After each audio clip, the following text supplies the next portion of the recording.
The San Francisco 49ers defeat the Washington Commanders, and on the way to it, Brock Purdy. Franchise record-breaking performance this season. The new passing yards record for the 49ers. 1 seed, McCaffrey 2,000 yards. All that and more coming up on today's Locked On 49ers. You are Locked On 49ers, your daily San Francisco 49ers podcast. Part of the Locked On Podcast Network, your team every day.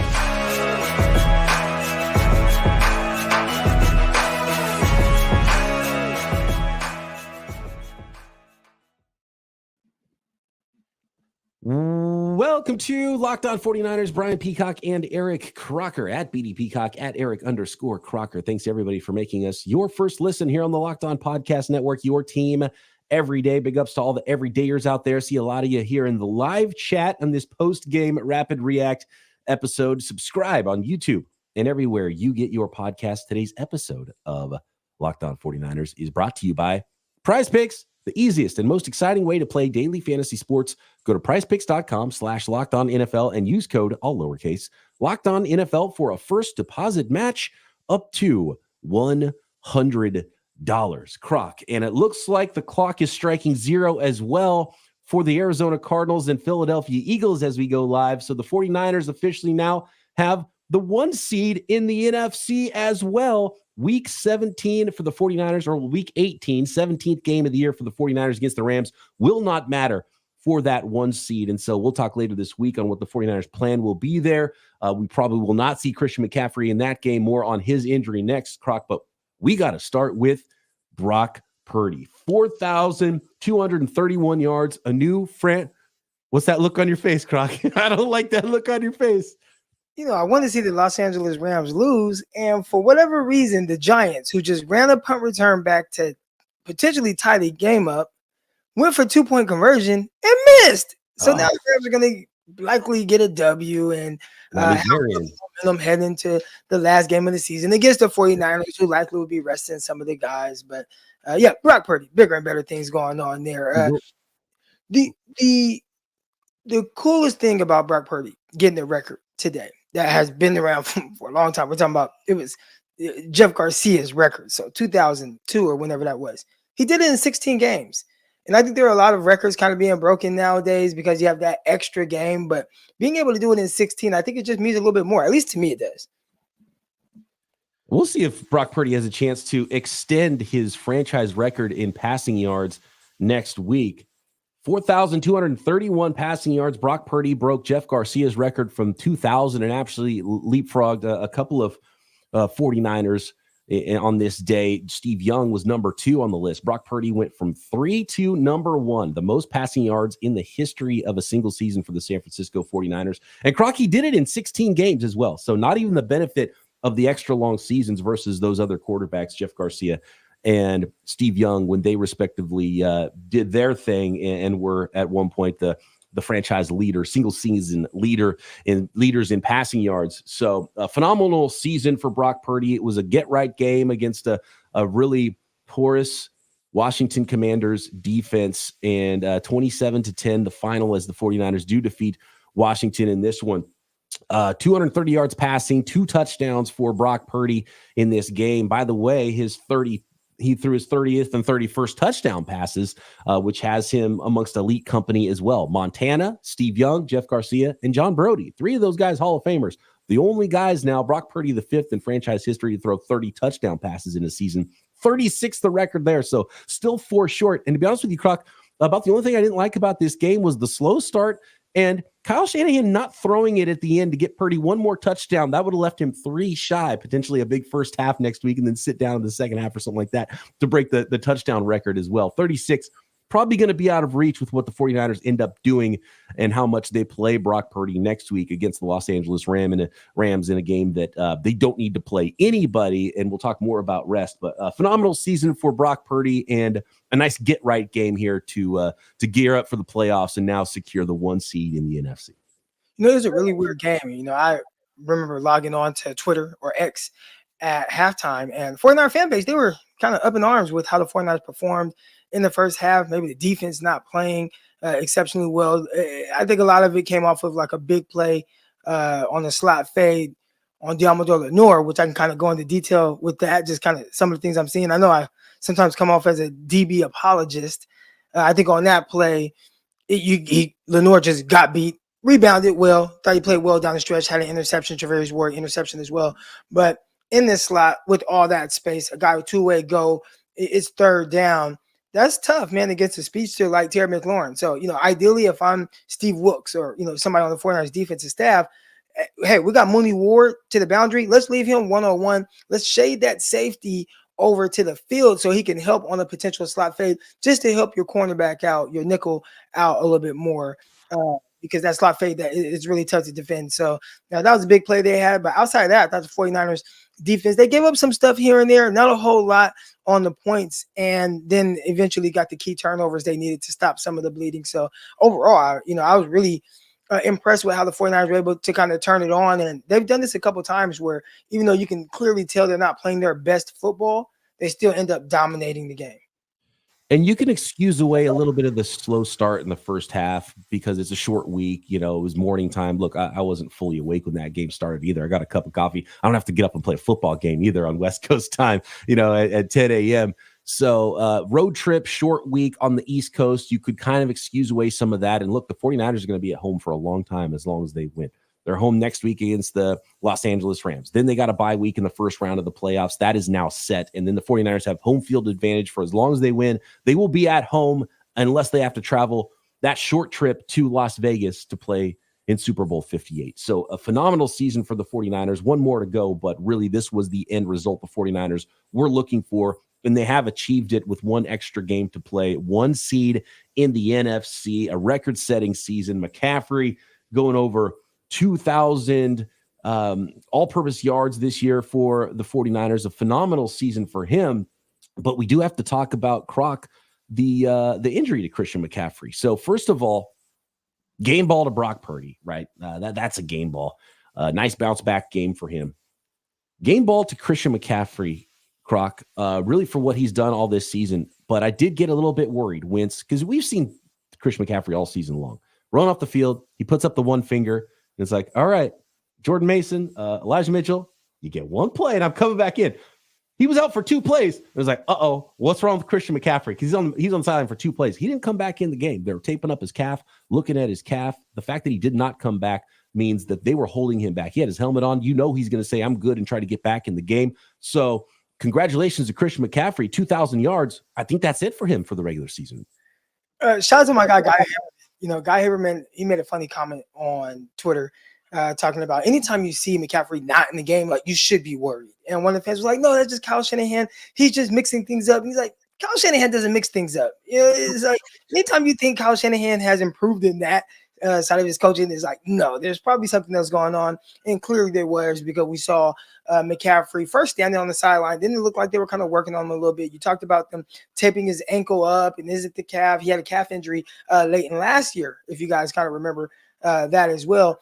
But that is something where hopefully he can just rest up and he's good come playoff time. If he does not play next week, which, now we know we don't need him to play, and then you have the bye week, and then you have the divisional round game. I think that should be plenty of time for him to kind of come back from whatever is ailing him right now.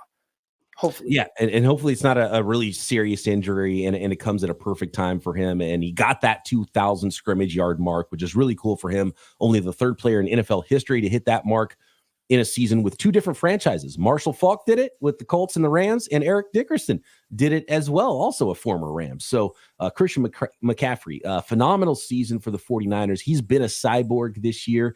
You hope it's not anything serious, and almost you feel lucky, because every time he gets tackled, I'm like, man, this is when you can't have that injury to McCaffrey, because you need him so much in January. And so hopefully he did escape a serious injury. Sit him for 2 weeks. He's the one guy that does not need to see the field anymore. Phenomenal season, 2,000 scrimmage yards.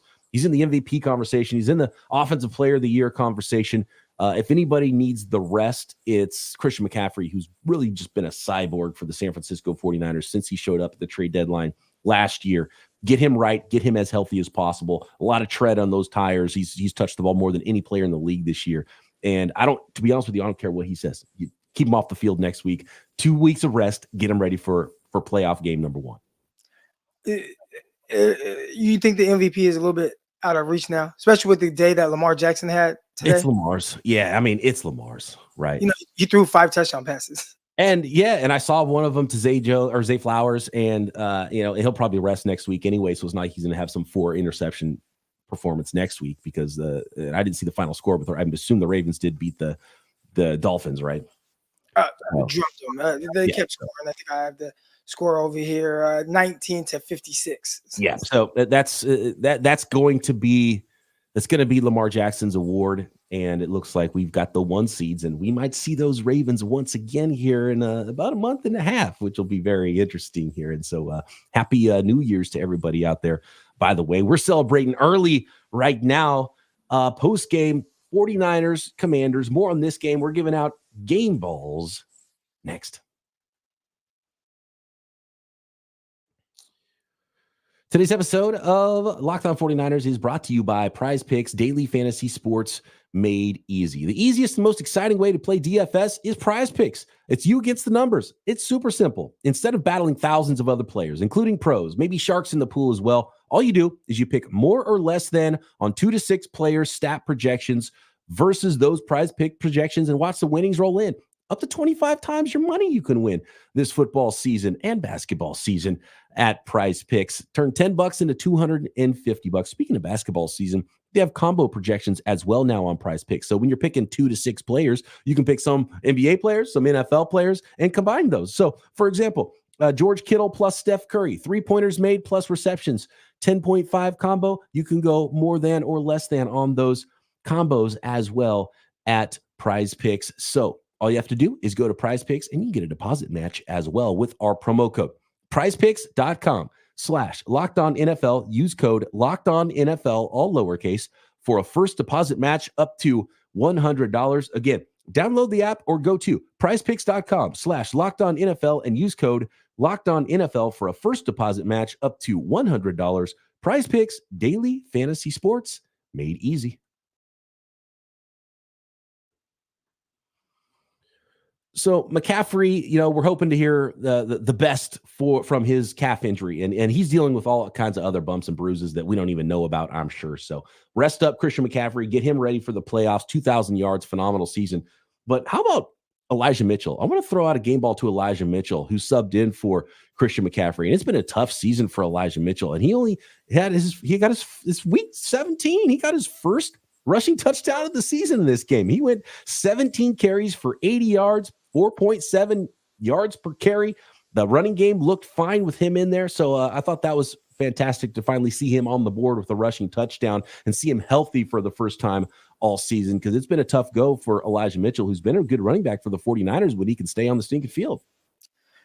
Missed the last few games, but it was good to kind of watch him and see, like, oh, there goes that good runner that I remember. There were a lot of people that were upset early in the year with, man, why isn't Mason getting more carries than Elijah Mitchell? And Kyle Shanahan had some kind of snarky remark when asked about that. I want to say it was our guy Grant Cohn who asked the question, like, why is he RB2? And he's like, because he's the second best running back on this team.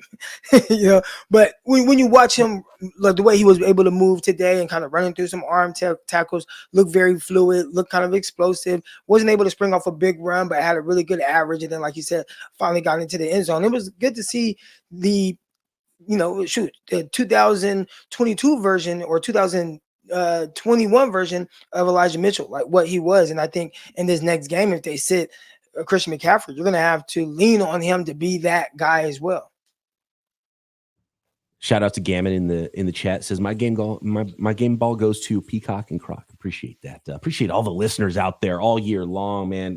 We're talking 6 million downloads and listens here on Locked On 49ers throughout the year. Seeing this thing grow from when I started, when there was 100 people listening to my podcast in 2017, when I first joined this network and thought, what the heck am I doing this daily podcast, starting it in the off season. I mean, I love draft stuff. It was like, a daily podcast? Okay, is this going to work? And man, it's worked. Even brought Croc in a couple years ago. It's been phenomenal. So shout out to you, Croc. Happy New Year. Happy New Year to all listeners. We appreciate you guys throughout the year. And I think we're going to start off 2024 with a bang here. Yeah, I hope so. I hope we start off 2024 with the 49ers, potentially getting that Super Bowl, hoisting that 6 Lombardi that's kind of been eluding us. It kind of reminds me of blackjack, right? I don't know how many of you guys play 21, play blackjack, but you kind of keep playing, like sooner or later I'm going to get that run. And I think 49ers right now, like you get really close. Let's say you got, 2 kings and then the dealer gets 21. You're like, man, that was such a good hand. How did I not hit? And then I think soon enough, like the 49ers are going to get that blackjack on their initial hand, and that's them hoisting the Lombardi. So it feels like this is the year. This is the best 49 team I've seen. I think the defense right now, they've kind of lost a little bit of that oomph that they had earlier in the year, but we've seen this. And if you go back 2019, defense started out hot, start to slow down towards the end, and then all of a sudden come divisional round playoff time, they were cooking. I think we could see a resurgence with the defense, something like that as you head into the playoffs. I want to stay on the offensive side of the ball, Croc, with some more game balls here. And how about George Kittle? Congratulations to George Kittle, 1,000 receiving yards again. I think he's only one of a handful of tight ends to ever do it 3 times. So 1,000 receiving yards. And Deebo Samuel, by the way, is a little shy. And I don't know how much the 49ers are going to play their starters next week, week 18 against the Los Angeles Rams. I don't think they're going to just sit everybody and let it's going to be a rest versus rust thing. I think we're going to see some starters out there, probably not Christian McCaffrey, but Deebo Samuel's about 100, a little over 100 yards shy. I think he's 800 and something yards. Could he get that 1,000-yard mark and then have 3,000-yard receivers for the 49ers? That would be really cool in a season that's been really record-breaking for the 49ers offense. We talked about Purdy, talked about George Kittle. Brandon Ayuk, I think, he was the big receiver. He was the big playmaker on offense for the 49ers in this one, making plays down the field. 7 catches for 114. How about a game ball there, Croc? Well, hold on real quick. Back to Deebo Samuel. He is shy of having 1,000-yard receiver season, but he does have 1,000 yards between rushing and receiving. So I don't know if that's still kind of, go up there. Is that still a stat you throw out that you have Ayuk over 1,300 yards? You have Kittle over 1,000 yards. You have CMC over 2,000 yards, and you have Deebo Samuel over 1,000 yards. That's a lot of production from your big dogs, from your star players. No doubt. How about Charvarius Ward? The big interception. Didn't get credit for the long return. Thought it might have been a pick 6 for a little bit. Looking faster in those gold cleats too. Right, Croc? Is that me, or does he look faster in those gold cleats? Looked a little faster. I still think he, had an opportunity to score there. We do definitely have to talk about the interception real quick. One thing, when you're backed up against a goal line like that, I always tell my guys, don't give ground into the end zone, because the guys, you want to dictate the route depth of the receiver. And I thought he did a terrific job of playing catch technique there off about 6 yards, not backing out, but playing more laterally. So once the receiver kind of tried to run his whip route, boom, he sat on that route, got hands on, and read it all the way down. And then the receiver kind of gave up on the route. Like, he was so locked up that he gave up on the route, and boom, that opened the door for Charvarius Ward to get the interception. So that's a clip I'll be showing to all my defensive back. When you dictate the route depth of the receiver, this is what it looks like. Great rep from Ward. He's having a tremendous season, probably solidify himself as an all-pro this year. All right, we're going to finish up this episode of Locked On 49ers next. We're giving out more game balls, and now that we know the 49ers are going to be the 1 seed in the NFC, that has been clinched now due to a combination of losses from the Lions and the Cowboys and the Eagles, and the 49ers win. Week 18 is not going to matter there, but I want to talk more about this football team, what we've seen this year, and what to expect going forward and into the playoffs as the 1 seed. Next. Today's episode of Locked On 49ers is brought to you by FanDuel, America's #1 sportsbook. Whenever we talk about betting odds, we are talking about those odds you can find at FanDuel.com/lockedon. And for new customers at FanDuel, you can get $150 in bonus bets guaranteed when you place a $5 bet and win that $5 bet. Actually, excuse me, you don't even have to win that $5 bet. It is win or lose. $150 in bonus bets, win or lose. at FanDuel. So the NFL season wrapping up now in the regular season, but there's still a lot of times to get in on a lot of action at FanDuel. There's tons of draft props as well, and every other sport out there, NBA, NHL, motorsports, billiards, like you can find it at FanDuel and get in on that action. The app is super easy to use. Love the website. Love building my own parlays, live same game parlays, find bets in the new Explore tab as well. Make a parlay in the Parlay Hub, the best way to find popular parlays and a ton more. All you got to do is go to FanDuel.com/lockedon. Again, that is FanDuel.com/lockedon and make that first bet a layup. FanDuel, official partner of the NFL. So we got game balls to we're giving out a ton of game balls, and that's just what you do here after a big win for the San Francisco 49ers, locking up the 1 seed. We got Purdy game balls. We got McCaffrey game balls. We got Mitchell. We got Charvarius Ward, Kittle, Ayuk. Who else? We're raining game balls down, Croc. Who else gets a game ball on this one? Well, I think I got to start with Charvarius Ward. He made a really big play. Again, I talked about the interception to kind of stop the bleeding. And, that was at a time where you got, the Washington, they're driving. The 49ers were kind of giving up these long, sustainable drives from the Washington Commanders. And then, boom, you get that interception right there. After, obviously, the 49ers scored, and then you get the interception. That kind of really turned around this game in a major way. It was still kind of a close game at that time. So I definitely want to give a game ball to Charvarius Ward. That was big time. And he also talked about how if he caught any more of those passes, because he was leading the league in passes defense, he would be considered one of the better corners in the league. And I think now what he's done probably since making that comment, I don't even know. I think he may have had an interception early in the season playing against the Pittsburgh Steelers. So maybe week 1, I think he had a pick, and then he didn't have one for a while after that. But I'd say over the last few weeks, he had 4 interceptions. So good job in this game. I feel like that really kind of started – the 49ers started to pour it on after that interception from him. So I give him a game ball.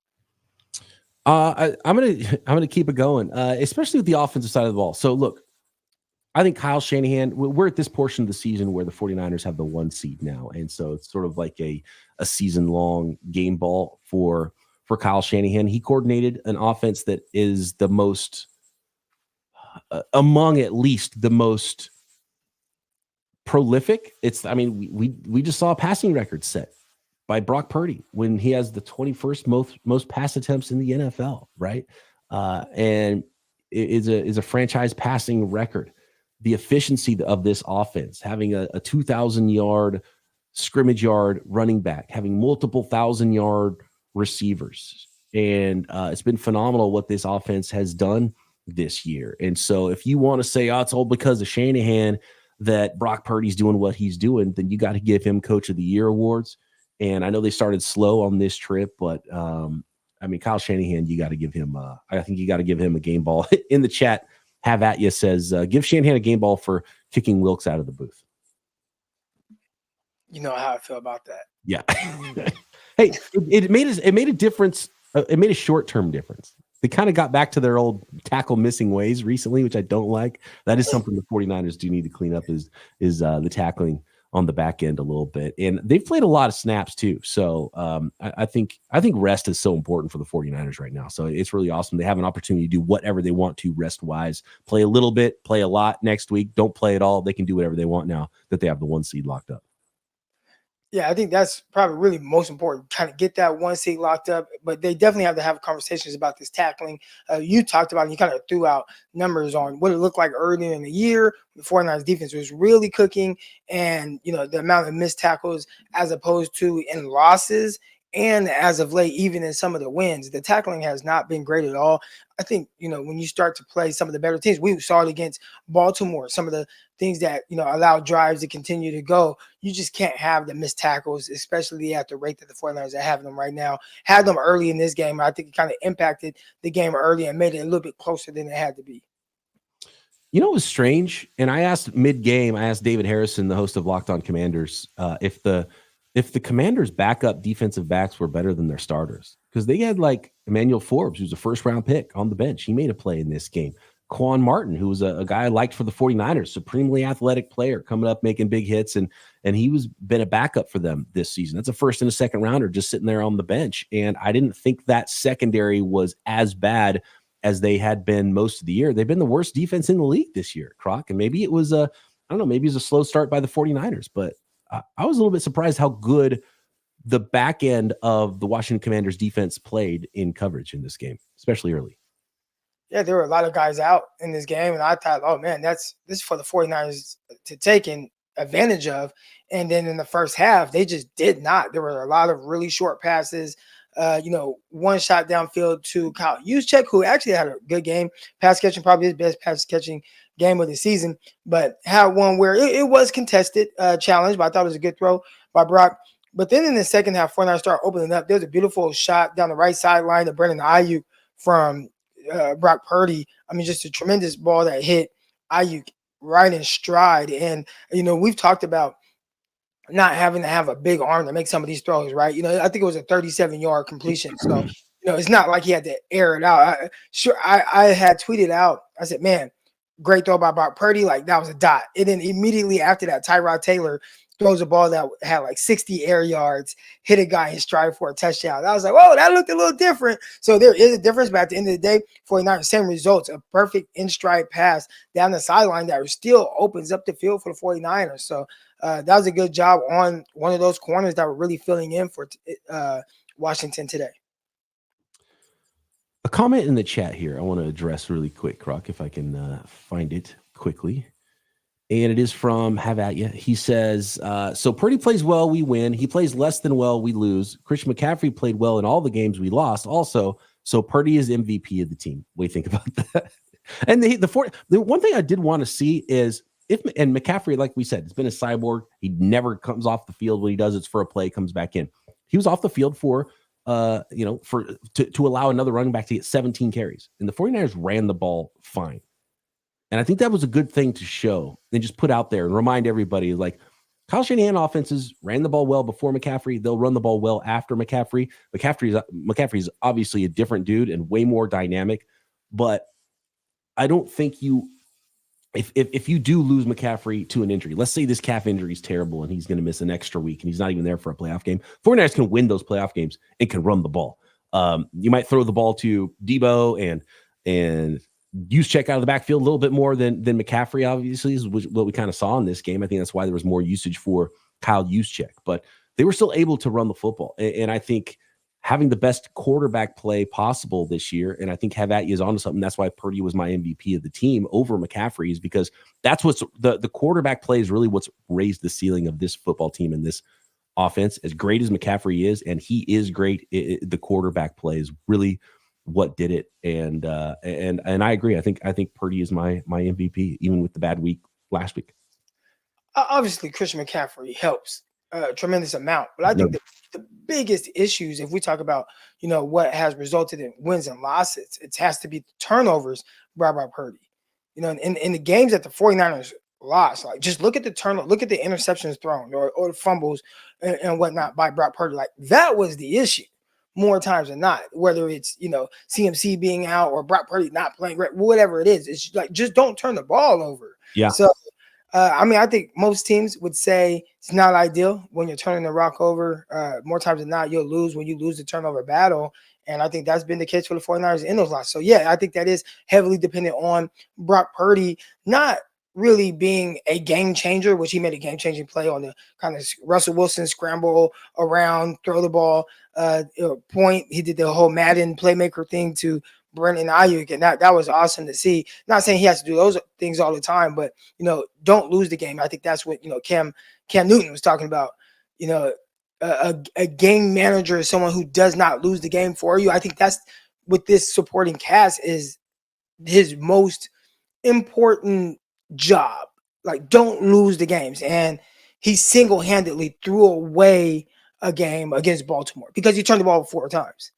If he doesn't do that, you likely probably win. I mean, he turned over 3 times in the first half and you were down 12 points. So I'd say, yeah, MVP of the team. I mean, he's the quarterback and he has a bigger impact on the play-to-play basis, but it definitely helps that McCaffrey is as good as he is. Yeah, and it's funny because we said this after the 3-game losing streak too. It was like, Purdy's been the same guy. And he was the same guy then, and he was kind of the same guy against the Ravens. Some tip balls, some bad luck. It's just the turnovers that you can't have. And I think that's really what it is. And I don't think Purdy's been exceptionally bad or exceptionally great or exceptionally different in most of the games he's played. He's pretty much been the same guy. And that's what has me excited for the playoffs, because Purdy's going to be that guy. And with little luck, I think you feel really good about where the 49ers are right now going into the playoffs. And hopefully those guys that are banged up will be well rested. All right. For him, it's just, and the team as well, because we saw it with Jake Moody when he missed the field goal to win the game in Cleveland, but just not pressing in the moments where your team needs you most, because that has felt like the times where it gets a little tight offensively. So, falling behind and kind of just being a little bit weird against Baltimore. Then all of a sudden there's just 4 turnovers that happen to happen, from Brock Purdy. Like there's something there, because, it happened in Cincinnati, like just turnover plays. It happened in Minnesota. You had those things that happen in Cleveland, which again, not all Brock's fault, but just the team has kind of played tight in those moments. Mm-hmm. So that's probably the one thing that I feel like they still haven't checked off the box. That box, like, just I'm down 7 points. It's second half. Are we going to be tight, or can we continue to be this team that we typically are when you have a lead? Which I know you call them kind of not in a disrespectful way, but the ultimate like front runners. Yeah, they are amazing front runners, and they're good at getting in front, and they're great at staying there, and that's how they want to play. That they're built for that. Great at getting in front. Yeah. Last one real quick here. And we had a couple of comments here in the chat about the 49ers safety and some of the banged up safeties the 49ers have. And Trace Farmer here says, thoughts on Logan Ryan's performance. And it's like, I forgot that they had the safety injuries, right? And I think that's the best thing you can say about them. When you're not hearing their numbers called, it's kind of like an offensive lineman. When you don't hear about them, that's usually a really good thing. And that's what we said leading up. It's like, we have to stop worrying about the 49ers secondary and their safeties, especially because they just get good safety play no matter what. It's unbelievable. And they got to get safety play today without having a great pass rush. I know that a lot of people are complaining about kind of the lack of pass rush. So hopefully they can get back to really pressuring quarterbacks on a consistent basis. You saw when they did start pressuring quarterbacks, the Sam Howell, the ball started coming out funny. You had a Diamador Lenore interception late on when the quarterback got sandwiched by Nick Bosa and somebody else. So continue to get that pressure. I think that's one thing that they can be a little bit better at next week if they do play some of their starters. Appreciate all the everydayers out there. Thanks everybody for making Locked On 49ers your first listen. Happy New Year, and even bigger and better things happening for everybody here at Locked On 49ers, 49ers fans, the network wide. Croc, appreciate you all year long as well. And we will be back with you guys tomorrow right here, Locked On 49ers.